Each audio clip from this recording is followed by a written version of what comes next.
When OnePlus first started making smartphones, its message was very clear. Why pay all those big bucks for a premium flagship smartphone when we can offer the same specifications at half the price? Naturally, its phones became a runaway hit. Now, over the years, the company has made some gradual improvements to the software, the build quality has gotten better, cameras have improved, etc. But with this also came higher prices. I mean, if you look at today's phones from OnePlus, the 8 and the 8 Pro, these are proper premium flagship offerings, and with it, you also get a hefty price tag to match. But this meant it didn't really have a product for the budget segment anymore. Enter the OnePlus Nord. This is the company's second crack at a budget phone after the not so well received OnePlus X all those years ago. And I think the timing couldn't have been better. I mean, think about it, a sub 30 grand price tag, check. 5G ready, check. An AMOLED display, check. And lots of cameras, also check. So is the Nord worth the hype that OnePlus has been generating for it? Hi, I'm Roy Nasarejo with Gadgets 360 and this is my review of the OnePlus Nord. But before we get into it, don't forget to subscribe to our channel and also hit that bell icon so you're the first to know whenever we push out a new video.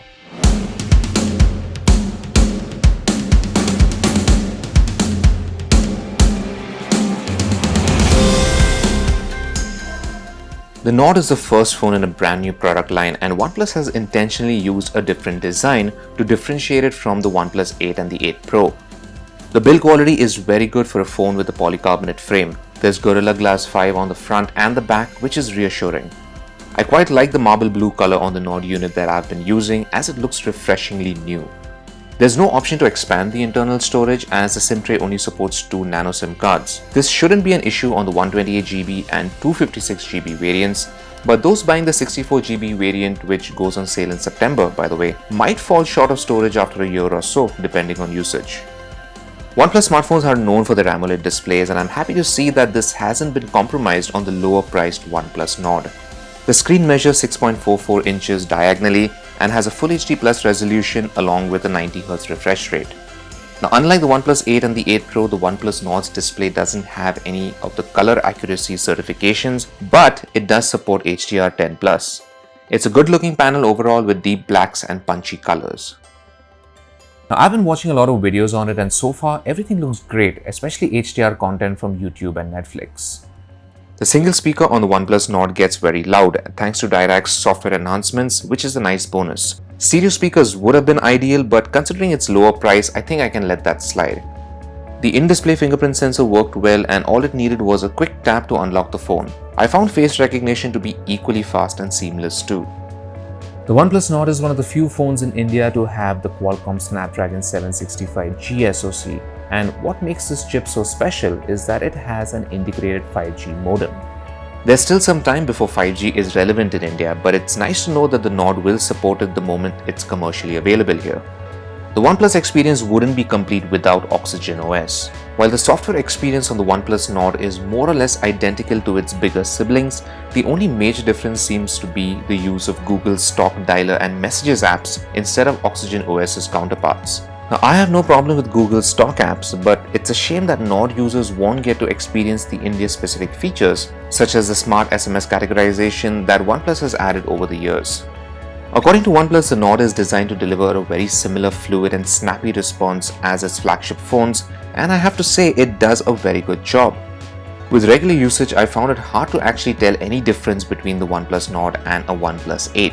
The interface felt snappy, apps loaded and closed quickly, and jumping between apps was quite effortless. The Qualcomm Snapdragon 765G is a pretty solid performer, and in benchmarks, the Nord is generally better than the Snapdragon 730G, but it's still slower compared to a Snapdragon 855 Plus SoC from last year. Mobile gamers have little to worry because the OnePlus Nord did a great job handling today's graphically demanding titles. This included Asphalt 9 Legends and PUBG Mobile, and I was able to play them on their highest visual settings. Gameplay was smooth and I didn't notice any unusual heating either. Fortnite ran well at the epic quality preset, but for some reason the frame rate was capped at 45 FPS. I used the OnePlus Nord for about a week and the battery life has been solid throughout. I was easily able to go about a day and a half on one charge, and in our video loop test, the OnePlus Nord ran for about 14.5 hours, which is a good enough time. When you're running low, the bundle charger is able to take the battery to around 93% in an hour, which is fairly quick. Now cameras are another area where OnePlus could have skimmed, but it didn't. The main rear camera sensor is the exact same one that you'd get on the OnePlus 8. The company has even kept the optical stabilization, which is good to see. You can see the other rear camera specs on the screen now. In daylight, the main camera on the OnePlus Nord captured good photos. I found that details were generally good in landscape shots, colors were nicely saturated, and HDR worked well. Dynamic range was lacking a bit, and in many instances darker regions of the photos didn't have good enough details as I would have liked. The wide-angle camera captured comparatively weaker details, but it still did a good job with colors and HDR. There's no optical zoom on Nord. Instead, you can digitally zoom in using the main camera up to 10x, but the quality degrades very quickly. Now close-ups look good in daylight with decent details, but colors looked oversaturated at times. I found the autofocus system to be fairly quick too. For portrait shots, the OnePlus Nord can simulate a shallow depth of field using the primary camera, although the level of blur cannot be adjusted.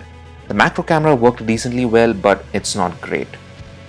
Low-light photos turned out decent given strong enough light sources around. In much darker scenes, I had to use nightscape. Now the problem with OnePlus's night mode on the Nord is that although it can quite effectively brighten up a photo, it also tends to flatten textures and lighten shadows quite a bit, which is not a trade-off I'd want.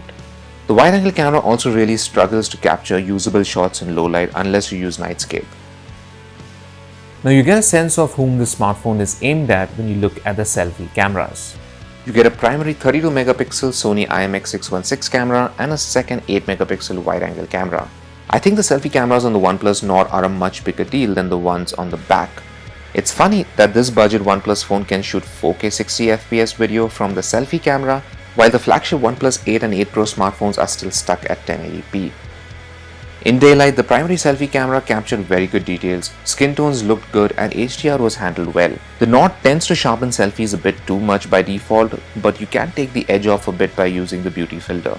In low light, details suffered and overall quality was quite average. The wide-angle camera is a thoughtful addition, but I wish that OnePlus had tweaked its color profile a bit better. Besides lower levels of detail, images usually had a slight reddish tone to them. In low-light shots, colors generally looked muted, but at least this camera managed to capture decently bright images. Now coming to video, we start with the rear cameras. Now there's no 4K 60fps option weirdly, just 4K at 30fps. Now when shooting at this resolution with the primary camera, videos had a neutral color tone during the daytime, colors were vivid and stabilization was smooth. Footage from the wide-angle camera was comparatively grainy, and I did notice a slight shimmer as a result of it trying to stabilize the video. Now the super stable mode is supposed to improve the stabilization even further, but the quality of the footage is not the best. In low light, the OnePlus Nord managed fairly decent quality videos at 4K. Details were good and noise wasn't much of an issue. However, the moment I started moving around, there was a nasty shimmer with every footstep. Video recorded with the wide-angle camera looked worse in low light.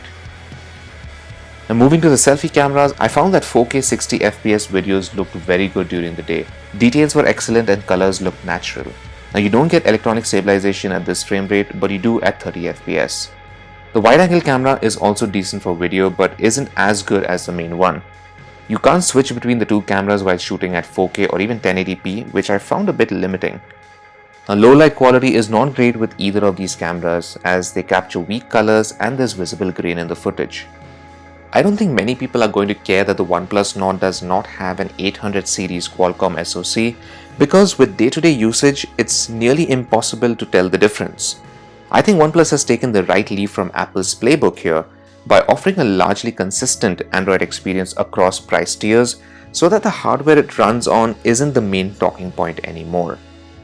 Now the OnePlus Nord is currently the most affordable 5G smartphone in the Indian market, and I think that gives it a unique advantage. It might not always match up to the competition in terms of specifications, but when you take into account the software and the timely updates that OnePlus promises, I think it makes a compelling case for itself. The OnePlus Nord feels like just the beginning, and if all goes well, we could expect to see more from this series, maybe even targeting lower tiers of the smartphone market. So that's all for my review of the brand new OnePlus Nord. Let us know what you think about this phone in the comments below, and as always, for all things tech, log on to gadgets360.com.